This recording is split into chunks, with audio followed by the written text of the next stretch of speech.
Hello बच्चा party. In previous class हमने देखा था एक्सरसाइज नंबर 12 अब chapter number 3 current electricity. In this class बच्चों हम देखने वाले एक्सरसाइज नंबर 13। तो चलिए स्टार्ट करते हैं। क्वेश्चन कह रहा है कि the number density of free electron in a copper conductor estimate in example 3.1 is 8.5 into 10⁻28 पर मीटर क्यूब। यानी कि बच्चों हमें यहाँ पे नंबर ऑफ इलेक्ट्रॉन की डेंसिटी दी गई है और वो है 8.5 इंटू 10⁻28 पर मीटर क्यूब। ठीक है बच्चों, ये इलेक्ट्रॉन डेंसिटी हमें दी गई है। How long does an electron take to drift from one end to of a wire 3 metre long to its other end. मतलब हमें कहा गया था कि हमारे पास एक वायर था जिसकी लेंथ थी 3 मीटर, तो इलेक्ट्रॉन को ड्रिफ्ट होके एक सिरे से दूसरे सिरे तक पहुंचने में कितना टाइम लगेगा। राइट बच्चों, तो इन शॉर्ट हम यहाँ पे ऐसा कह सकते हैं कि हमें यहाँ पे टाइम इंटरवल फाइंड करना है। ठीक है, तो मैं यहाँ पे टाइम इंटरवल को एज्यूम कर लेता हूँ टी और हमें फाइंड करना है T. Right, next the area of cross section of wire is 2 into 10⁻6 metre square.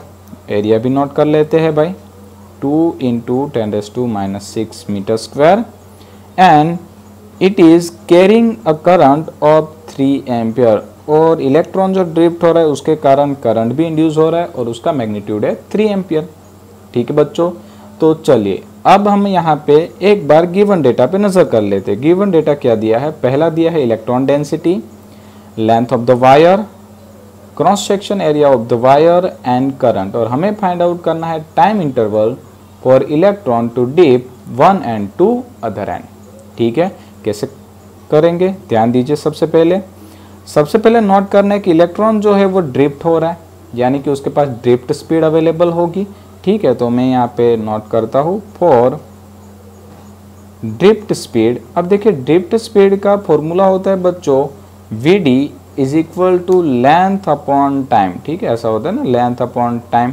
तो यहाँ पे देखिए कि वो कितना लेंथ कवर कर रहा था, तो हमने यहाँ पे एज्यूम किया था लेंथ थी L और टाइम था T। तो एक फॉर्मूला मिल गया ड्रिफ्ट वेलोसिटी का। ठीक है, और ड्रिफ्ट वेलोसिटी में बच्चों करंट का भी एक फॉर्मूला हुआ करता था, current I is equal to NEAVD। Right, जहाँ पे N यानी कि इलेक्ट्रॉन डेंसिटी, E यानी charge of the electron, A यानी cross section area and Vd यानी कि ड्रिफ्ट वेलोसिटी।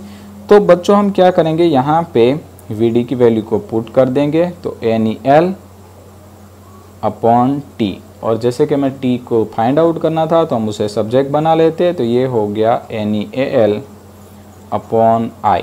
राइट बच्चों, चलिए अब हम क्या करेंगे, सबकी वैल्यूज पुट कर देंगे।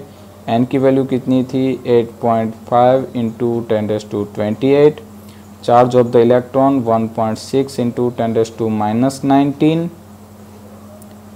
एरिया 2 इंटू 10⁻6 और लेंथ थी 3 और डिवाइड बाय करंट भी था 3 एम्पियर। ठीक है बच्चों, तो ये क्या हुआ 3 तो कैंसिल हो गया। चलिए अब सिंपल वाला कैलकुलेशन है, सबको क्या करना है, हमें मल्टीप्लिकेशन करना है। ठीक है, तो चलिए फटाफट मल्टीप्लिकेशन कर दीजिए। तो यहाँ पे आंसर आएगा 27200 सेकेंड। ठीक है बच्चों, तो ये मिल गया मुझे आंसर। बट देखिए बच्चों, ये जो आंसर है वो हमें सेकेंड में मिला है। अगर सपोज यही आंसर हमें हावर्स में चाहिए तो हम क्या कर सकते हैं भाई। ठीक है, मैं यहाँ पे ही बना देता हूँ एक सेक्शन और यहाँ पे लिख देता हूँ टाइम इन हावर।